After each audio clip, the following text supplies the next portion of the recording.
Now, I am extremely happy to introduce my colleague as well as the theme lecturer, Professor Sirish. Dr. Sirish Sarde is currently a professor in Civil Engineering Department at IIT Hyderabad, and his expertise and research interest are in the area of payment geotechnics, geosynthetics, and recycled materials, and also ground improvement. So he has graduated from JNTU College of Engineering, Kakinada in 2000 and earned his master's integrated with PhD from IISc Bangalore in 2006. So prior to joining IIT Hyderabad in 2010, he was postdoctoral research fellow come lecturer at University of Texas Arlington, and during 2006 to 2010 he almost spent 4 years at US. So Dr. Sirish has published more than 200 refereed journals, conference articles, and also technical reports. He is currently serving as an associate editor for the Journal of Ground Improvement, Journal of Materials in Civil Engineering ASCE, and also Indian Geotechnical Journal, uh, handled by Indian Geotechnical Society. So he is a member of ASCE, ICE, and also Transportation Research Board, International Geosynthetic Society, and also life member of Indian Road Congress and a fellow of Indian Geotechnical Society. So with this brief introduction, so I request Professor Sirish to start his theme lecture, and the time allotted is 20 minutes. So Professor Sirish, now you can start your presentation. Yeah, thank you, Dr. Basha, for your kind words. I'm sharing my presentation. Able to see my screen? Yeah. Okay. So thank you very much for the introduction. So today I'm going to talk about new layer coefficients for GeoGrid reinforced payment basis.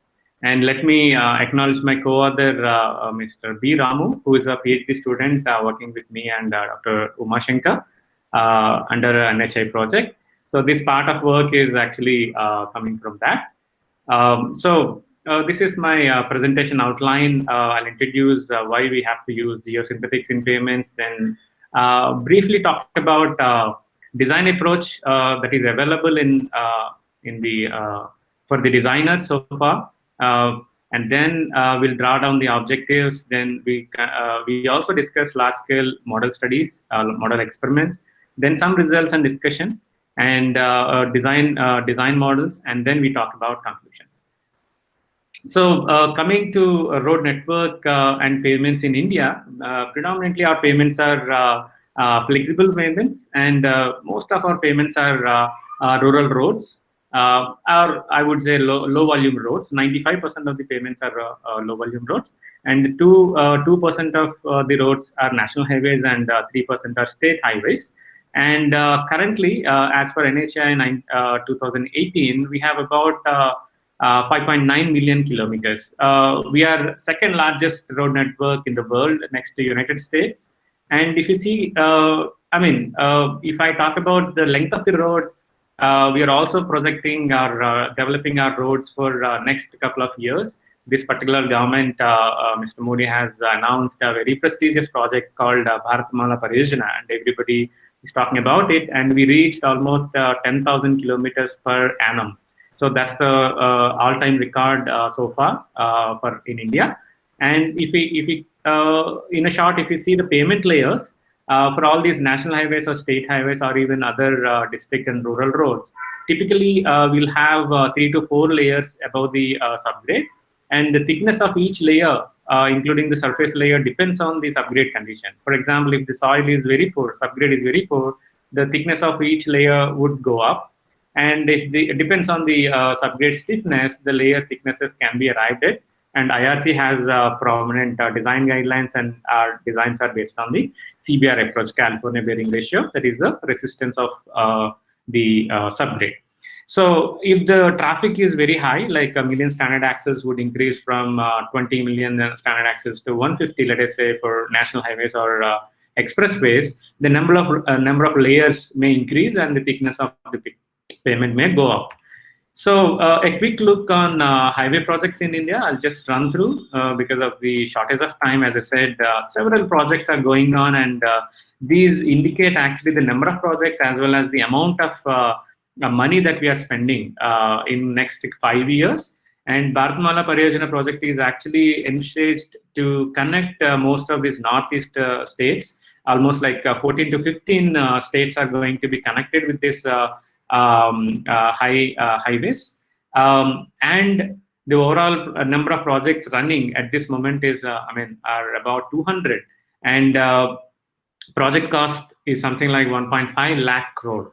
And Bharatmala Pariyojana project itself is costing about $72 billion US dollars, which is about 5.3 lakh crores. Okay, so the amount is so huge, but I'm not worried about the amount. But our target as an engineer would like to see the performance of the road and what kind of materials that we are using and availability of such materials. So our talk is my talk is actually basically looking at those aspects, and that's what these phases I have already discussed. So coming to the other part of the coin, which is the problems associated with payments. If you clearly see here, I'm showing anyway not a beautiful roads here. I'm trying to see show you the worst part of it at the end of their design life, or even during the maintenance period, or even monsoon seasons. Our roads, not even in India, if elsewhere also will get to have these kind of situation. So roads will have roughness and potholes. Mostly potholes are seen across all the roads in India. And predominantly what we do once we have all these cracking on the surface, when the road surface is no more comfortable for riding, generally what we do is we will go for overlay like this. So this overlay is actually bituminous material, carpeting with half to 1 inch thickness, or 1 to 2 inch thickness, depends on the type of road that we talk about. So generally what happens if you don't maintain the road which is already distressed, like fatigue and alligator cracking like this, these cracks will actually eventually reflect onto the surface as a reflective cracking. So the life of this carpeting or even overlay will be again reduced drastically, and again it comes for frequent maintenance. So predominantly the design of a payment system will be done based on the two such failure criteria. One is rutting, on which is measured basically at subgrade level, vertical deformation, and fatigue cracking. If these two pictures, if you clearly see, the rutting which was observed on the subgrade level will be eventually transferred to the surface, and you see that those kind of rutting along a wheel path. So this is the wheel path on a rural road very close to the institute here. And if you see the thickness, the settlements are almost like 6 inches, 150 millimeters. And that will eventually lead to fatigue cracking as well. So rutting also can lead to fatigue cracking, and surface rutting also can happen when the bituminous grade is not very proper. If bleeding takes place, then we will also have surface rutting. So this one is a fatigue cracking, where cracks are like extremely high, extremely dense in a given small area, and these represents alligator skin. So this is also called as alligator cracking.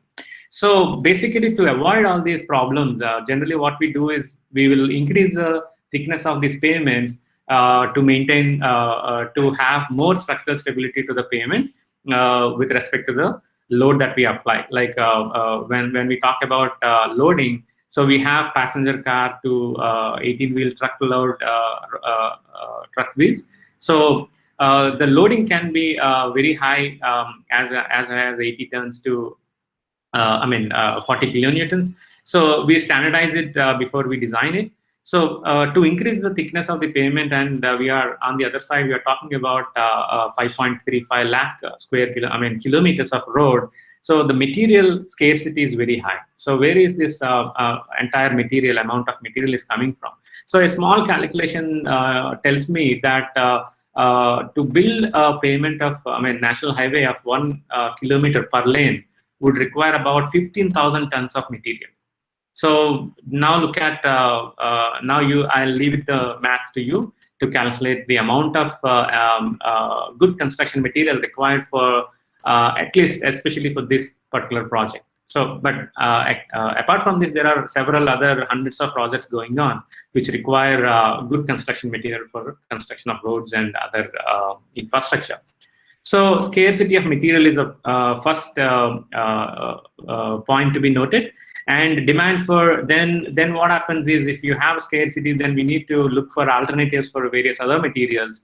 And if we adopt such materials, then something like reinforcement or stabilizing the subgrade if the soil is very, very weak, several aspects are available. I'm not going to discuss all these points at this stage, but when we have new material coming into the pavement design, then the design methodology and construction methodology both are new to us, new to the engineers, new to the field practitioners, where SOP is supposed to be available. And at the end of the day, whatever way we adopt, whether it's a new material or a new construction technology, we need to assess the longevity of the road, and we need durable payments at the end of the day. So not only the durability and long-lasting roads, we also look at cost-effective solutions. So one such solution that we have right away, and it has been in the research and practice for quite a bit of time, like 3-4 decades, is a geosynthetics. Okay, geosynthetics, if I say, then there are geogrids and geocells, which are popularly used as a reinforcement material in pavements. So these materials can be used in the surface layer, as we see here, or even in the base and sub-base layers, or even subgrade level. So our topic today's my presentation focuses on the reinforcement of base layers only, and I'll be talking about geogrids. So I'm not showing any pictures here because it's everyone in this group is very well versed with the systems. So, for example, if you reinforce the pavement system, one of the layers, base layer, as I mentioned just now, if you reinforce the base layer with the geogrid reinforcement, it will offer several benefits to the entire pavement system. So one is lateral restraint. If the load is distributed, then the particles would try to move laterally, and this geogrid material will offer that lateral resistance to the movement of the particles, which will eventually improve the stability of this layer. And if you are looking at the bearing capacity issue, like load is coming from your wheel, and if you don't have a proper thickness of these base and sub-base layers, then bearing capacity failure or shear planes will develop, or would almost touch or even surpass or move into the subgrade layer, which will eventually have a lot of bearing capacity issues. And if you have geosynthetic material placed in base layer, that will actually retard these shear planes and contain within this base layer, which will improve the bearing capacity. On the other side, the geogrid material or geosynthetic material can also be can be acted as a membrane, which will offer resistance to the this kind of surface movement. Okay, so these are well-known facts, and a lot of papers. I mean, several of researchers, research groups across the world have worked on these kind of problems. So then what happens? I mean, how to design? I mean, the concept is very, very clear, but how to design and what is the thickness of this layer that we need to provide, and where to provide this reinforcement, and how much benefit can be obtained from these kind of reinforcements, and how to incorporate that into the design is a main challenge. So we'll talk about those aspects. And if you provide reinforcement in pavement layers like base or sub-base layers, I mean predominantly in base layers, what it can do is actually can reduce the thickness of the entire pavement system, especially the base and sub-base layers. That would reduce the demand on this new, renewable materials and natural resources, and we can reduce the quantum of material that is needed for the construction of these pavements. So we will look at it, how much we can actually get benefit from these kind of materials when inserted into these kind of layers. So if I go back to the design methodologies, existing design methodologies actually for geosynthetics, even SP59 2019 version has talked about adopting the methodology which is proposed by ASTO 1993.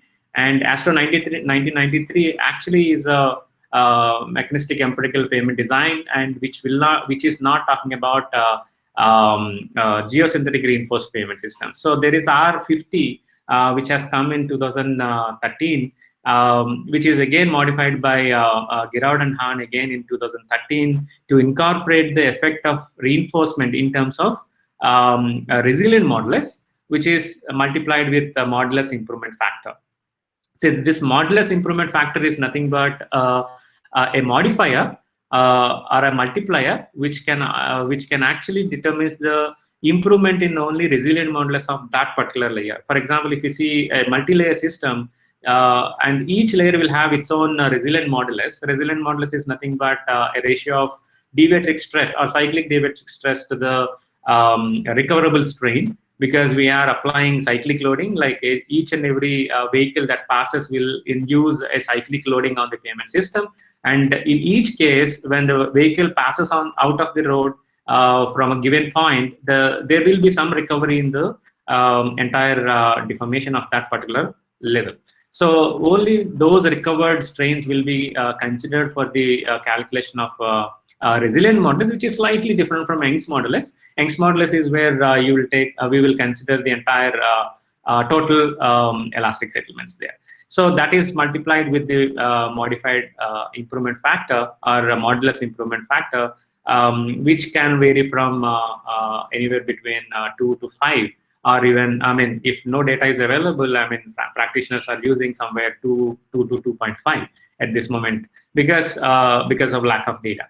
So we will first produce this MIF values for various geogrids in our study, and then we move forward.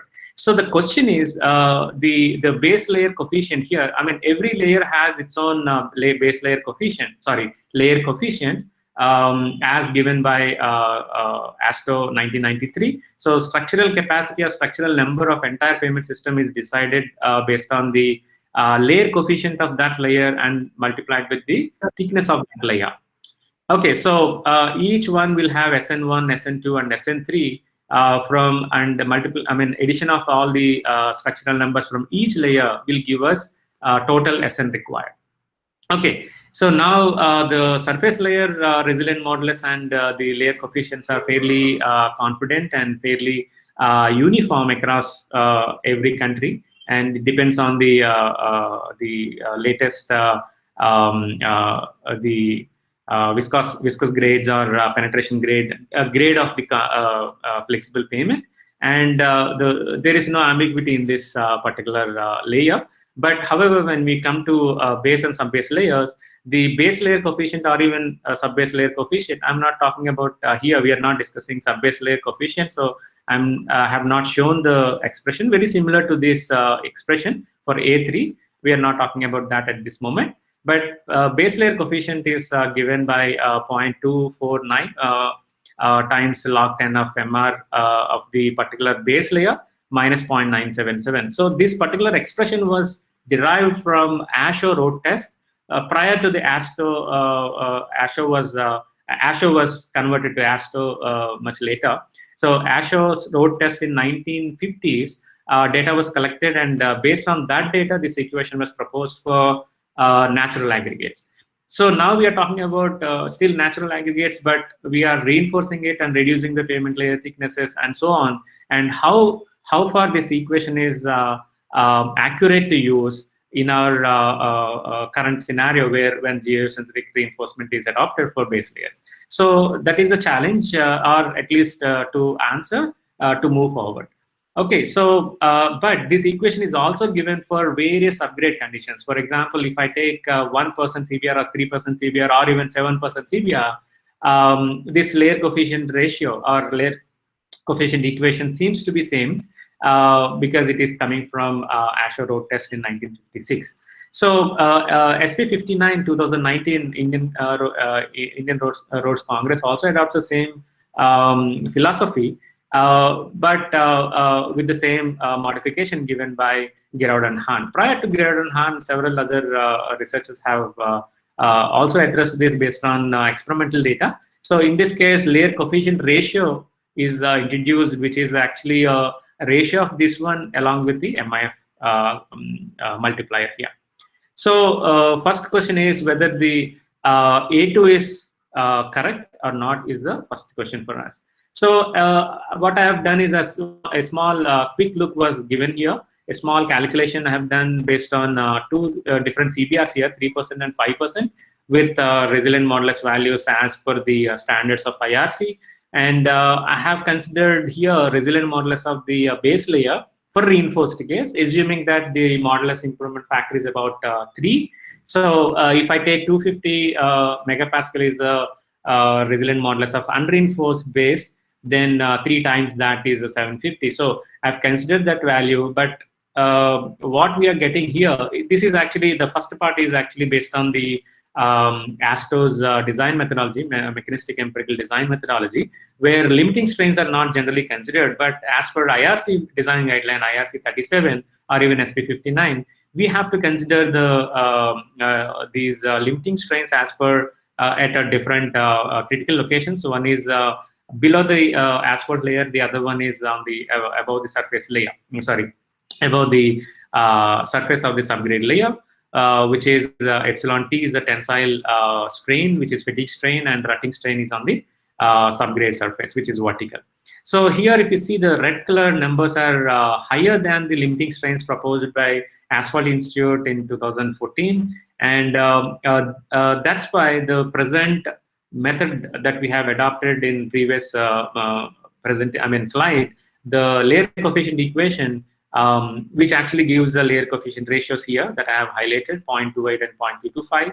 And for base layer, it is 0.253 and 0.253 because both the resilient modulus values are same. So it is safe against fatigue, but it is actually failing in rutting. So that means as per Indian context, we can say that the pavement is not in good shape. So we cannot adopt this thickness for construction. So that is the drawback of this particular equation that I'm trying to that we are going to address in this particular study. So with this background, we have derived the objectives. Basically, we wanted to first obtain the modulus improvement factors for different geogrids, reinforced base layers. After that, propose a new model or new layer coefficient for unreinforced bases. Then we move on to the base layer with reinforcement. Again, we have proposed a new model for layer coefficient ratio as well as layer coefficient for different geogrid reinforced bases. So that is the main objective of this study. And for that, to first obtain MIF values, modulus improvement factors, we have to conduct large-scale tests, in a laboratory scale. So for that, different materials like subgrade was collected, and GSB granular subbase material were collected. Because of paucity of time, I'm just running off moving forward. Here, these are the gradation and compaction details of both the materials. You can see the compaction densities and optimum moisture contents. These values are very important for preparing the pavement layers. So what we have done is we have conducted CBR tests at 3 different targeted CBR values of 2, 3, and 5%.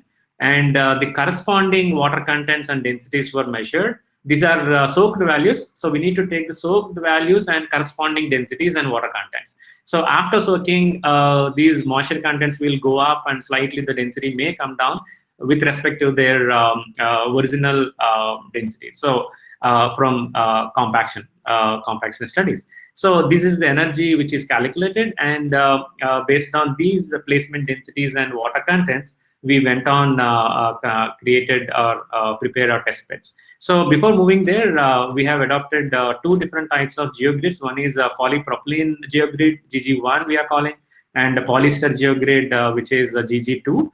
And 2 different material types as well as 2 tensile strengths are also considered here. One is 30-30, tensile strength of 30 kN per meter, and this is 60 kN per meter. Okay, And what we have done is we have actually conducted using this CBR approach as per IRC 37. We have designed a payment section based on the CBRs which are available with us, 2%, 3%, and 5%. So we try to maintain the base layer thickness as 225 millimeters in all the three cases.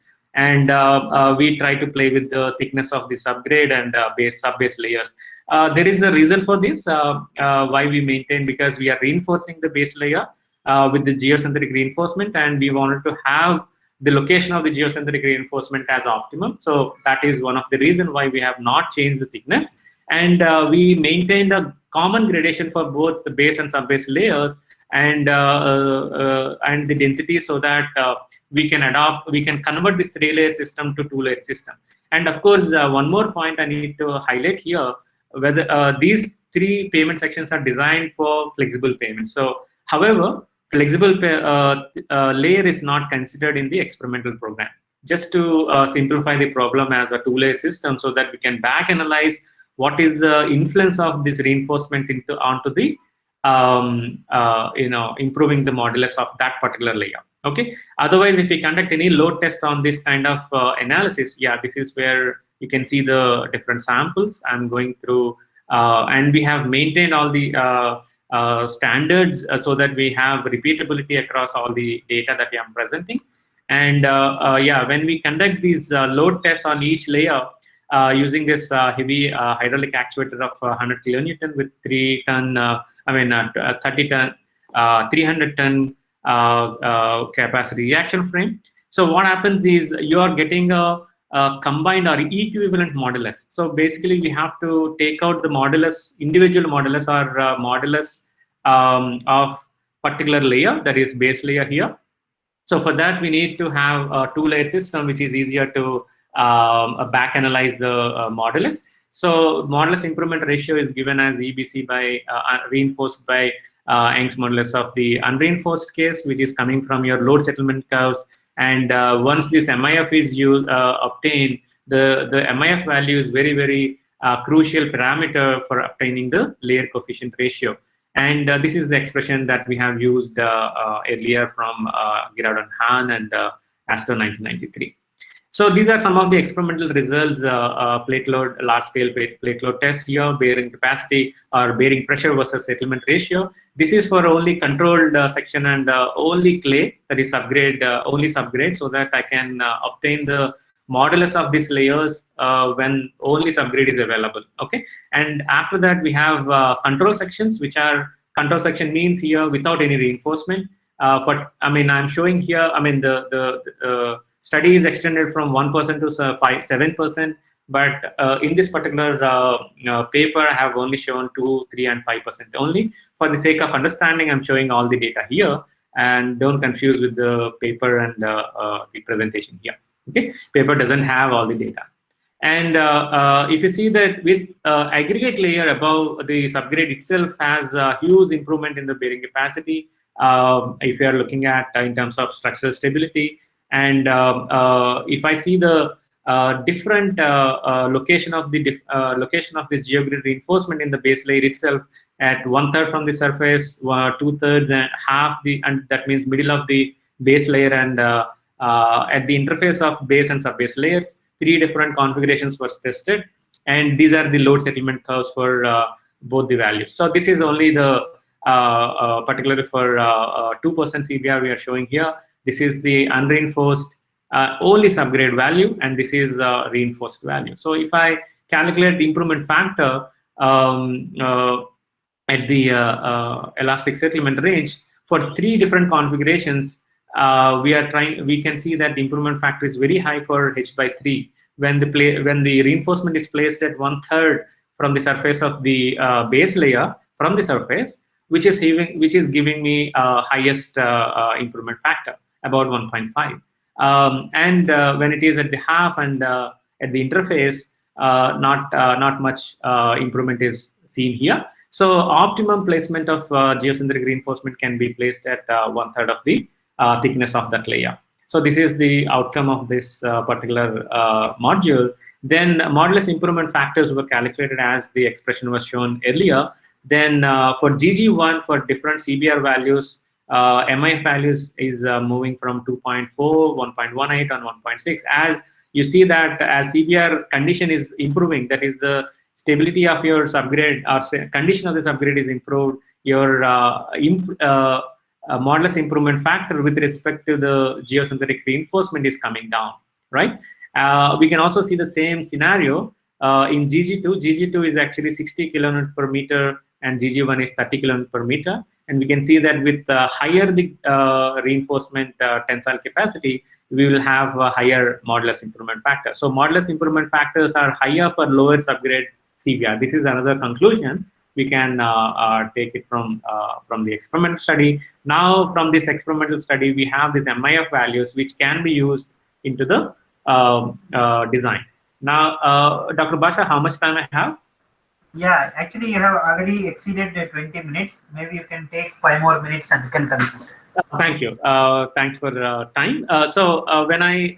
When we look at mechanistic empirical versus only mechanistic, which is the state moving forward, every transportation agency is moving towards the mechanistic framework of design, payment design. So I have briefly shown here what is mechanistic and what is mechanistic empirical. So the light color one is mechanistic empirical, where design is based on the subgrade conditions and the traffic, and analysis was done will be done based using Canlayer or any other payment software like IIT Pay system with a trial thickness, and we will be using transformation functions or performance functions, and then if the criteria is meeting, then is okay. Otherwise, we have to modify the thickness again, and it is an iteration process, right? And if it is a mechanistic approach, then the payment layer information is also very important along with the climatic conditions, so local models are much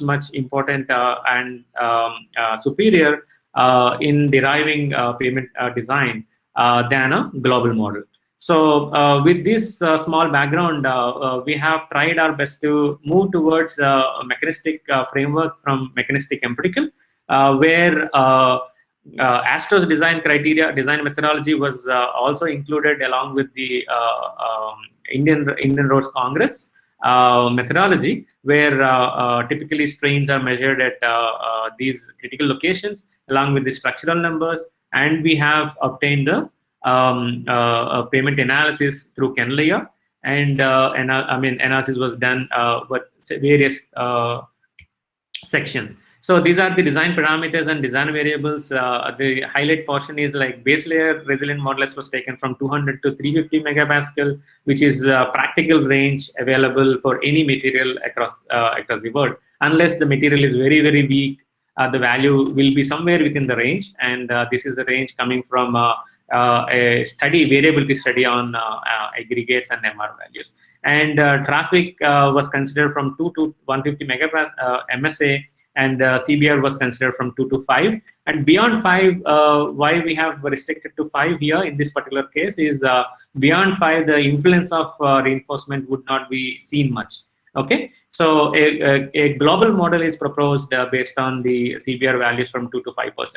And these are the subgrade conditions where 20 megapascal is the lowest one, which is 2 MSA to 50 MSA, that is, 50 MPa, which is 5 CBR.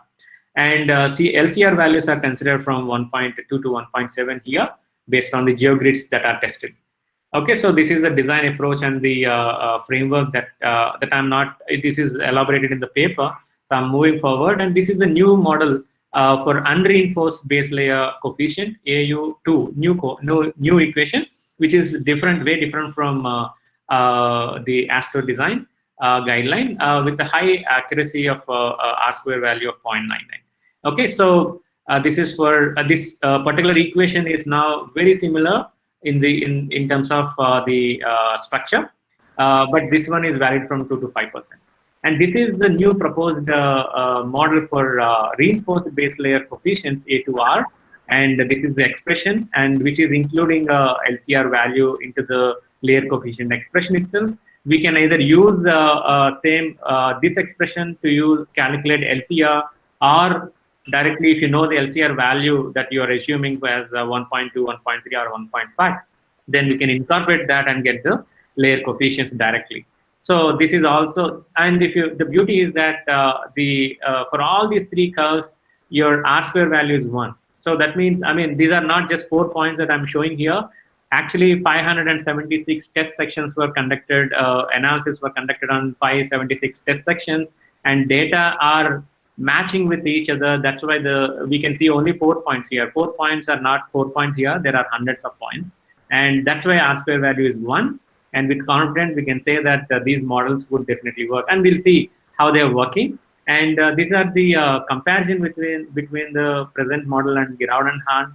And extended version is this. And you can see that earlier versions, I mean, we are actually within the framework of even earlier models. And Perkins model is somewhere here.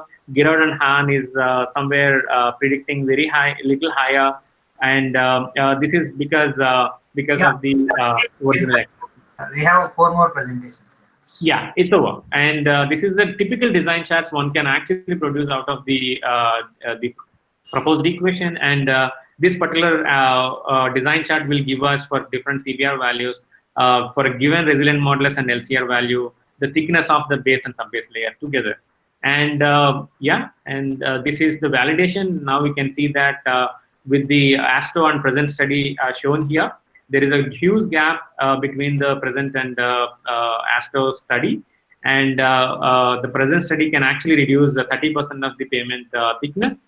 And when LCR is maintained at 1.2, the pavement is very safe with the reinforcement. So with that, I conclude that the MIF values are actually to be conducted on a large-scale test setup, and the range is 1.6 to 3.33, and new layer coefficient expressions are given for both unreinforced as well as geosynthetic reinforced base layers, and LCR values are ranging from anywhere between 1.23 to 1.59, and a 32% reduction, layer thickness reduction can be obtained from geosynthetic reinforcement at an optimum location, which is 1/3 from the surface. With that, I acknowledge NHAI for giving funding our project, and colleagues at IIT Hyderabad, Professor Uma Shankar and Professor Madhav, who are the team members here, and all my students who have helped me in getting this data, and TechFab and Strata Geosystems, who provided geosynthetics, and thanks to organizing committee for giving me this opportunity. Thank you very much.